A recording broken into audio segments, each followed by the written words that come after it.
Not so long ago, I had dinner with a friend of mine, Father Ron Hutchinson. He's the vocation director for our Diocese of Grand Rapids. And he was telling me about a really cool thing he got to do as part of his job. It made me a little bit, just a little bit jealous.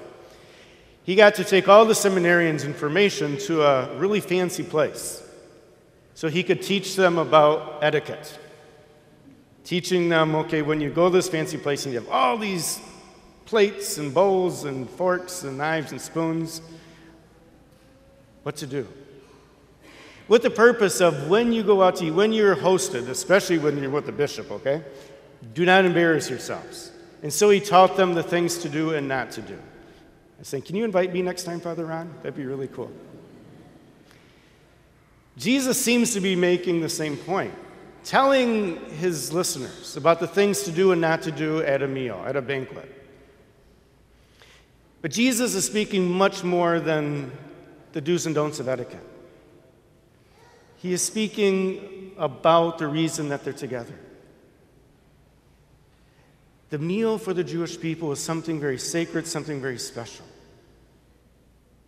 It is for all of us, especially those special meals like at a banquet, a wedding, a day in which we come together as a family, as a community. Because it speaks to us of our God and our relationships with each other. Especially for the Jewish people, we know from our listening and studying of Scripture how they had all these rules about food, all these rules about how you behave when you're together at a meal. And why did they do that? Because the basis of their meal was a reminder of who they were as a chosen people of God. And so all these things that they did, the Jewish people did, were not bad. Even the littlest things, the littlest details helped them to remember that they were chosen by God, that they were God's people. And in the context of the meal, they remembered how God had freed them, how God had established them, God's goodness to them. So those things were important. But those things went astray because Jesus was noticing what they were doing at the time, something that we continue to do in our own day. How they were being caught up in that desire to be noticed, how they were being caught up in the games that they were playing of honor and ambition. Everybody noticing one another. Where are you? Where do you stand in relationship to the guest, or the host rather? Who is most important? Who is getting the most notice? Is that what the meal is about? Is that what being the chosen people of God is about? Isn't it about, rather, God's goodness to us, God's love to us, and how that needs to flow through us to each other? That's the point of being the chosen people of God. That's the story of the Old Testament. How many times do the prophets of God have to remind the people that you are my people? And especially when you show that love to those that can't pay you back, the widow, the orphan, the stranger, when you welcome them, then everybody will know that you are my people. It's not about all these things of who's first, who's in and who's out, who's being noticed and who's not. All those games that we as human beings play. None of that has anything at all to do when you're together at a meal. When you're together to celebrate God's love. When we are called in our living as people of faith to put in that practice of God's love to all. What we do in the Eucharist is about that. And it's tied to all that we do, all the meals that we share.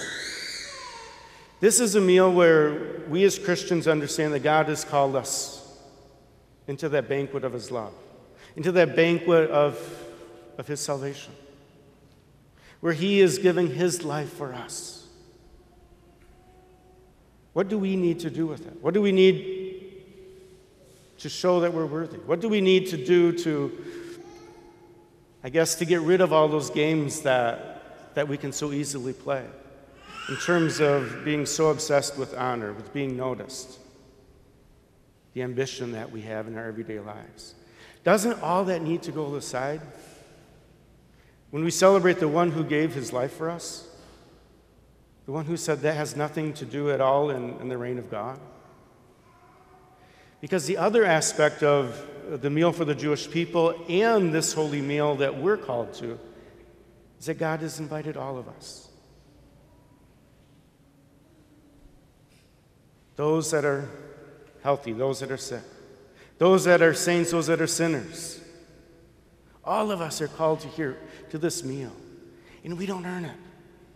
But rather, like Zacchaeus, we're the ones that Jesus says, I invite you. I am coming to your home today. And it's in that process that we are converted. It's in that process that we are healed. It's that process that we're brought back as a people of God into that relationship with God and one another. The games that the people at that dinner with Jesus were playing, I don't even think they noticed. It was just something they took for granted. I invite us this week to look at those times in our lives when we're more preoccupied about what other people think about ourselves. Those times in our lives when we want to be noticed. The things that we do, we're doing somehow to get praise. And then to challenge ourselves to let go of that. And the way we let go of that is by being reminded of what Jesus says to us today. Is that when you do something, invite those that can't repay you back. And when you notice yourselves wanting to be noticed, doing things for praise, live in humility. Because when we devote ourselves in that humility, then we can somehow get it right. Then we can somehow, through God's grace, let go of those things and truly come together to celebrate this meal, to come together to truly be with each other in our families, in our friendships, and being that sign to our world of God's salvation. Because God has called us for a special purpose, that others through us, so that others that come around the table, Lord, may see God's love, may know God's salvation, that we may all together come into that table, that fellowship around this table.